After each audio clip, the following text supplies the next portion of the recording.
Hey, it's Chris and Becky from the Uncommon.ca. We recently reached out on social media and you guys asked us a bunch of questions. Question 1. How do you minimize dust from finishing drywall? The best way to minimize dust is to minimize the amount of sanding you're doing. Once you tape, just put nice thin skim coats on. So the shop vac attachment you can get, it's basically a sanding block that takes mesh sandpaper, and you turn the shop vac on and it sucks through the mesh so that when you're sanding, it keeps all the dust under control. Question 2. PEX and crimp or copper and solder? PEX and crimp. Question 3. Should you do your own electrical work or hire an electrician? If you can have somebody come and check your work who's a licensed electrician and sign off on it, then go for it. Otherwise, I wouldn't recommend touching it. Question 4. What are some must-have tools for renovations? Off the top of your head, first one. Impact driver. Okay. A lot of people don't realize what an impact driver is. You can drive screws way easier.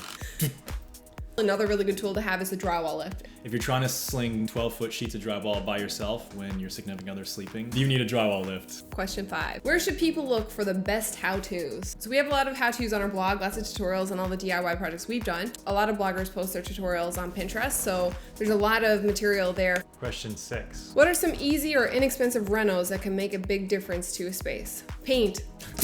May I recommend white? And keep in mind, like, paint's not only for your walls either. Like, if you have some old furniture, there's lots of tutorials on how to refinish furniture. Changing a light fixture, that's fairly easy, but we won't recommend that unless you're comfortable doing it. Question 7. Have you guys ever painted any old furniture?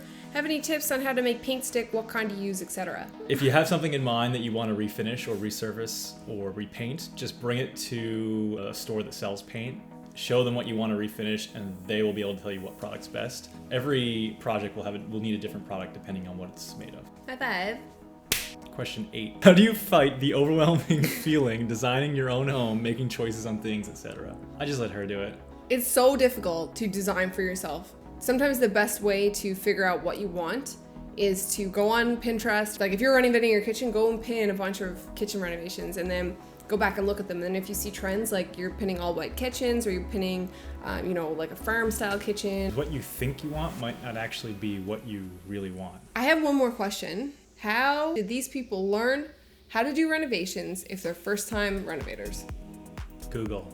And her uncles too, who are contractors. And if you don't have somebody you can call, then that's fine. You can always look online and look things up yourselves. Just A, make sure you're dealing with a reputable source, and B, make sure that what they're telling you applies for your area. Hope you guys enjoyed the video. Let us know in the comments below if you guys have any more questions. Follow us on social media. Everything's down there. Please subscribe to us. We're gonna be making more videos. You f***er. A drywall lift. Can you f***ing shut up? Oh my god, I'm gonna murder you in your sleep. Fight the overwhelming... We got a question a couple of weeks ago. Oh, I was picking my nose. Start that one over.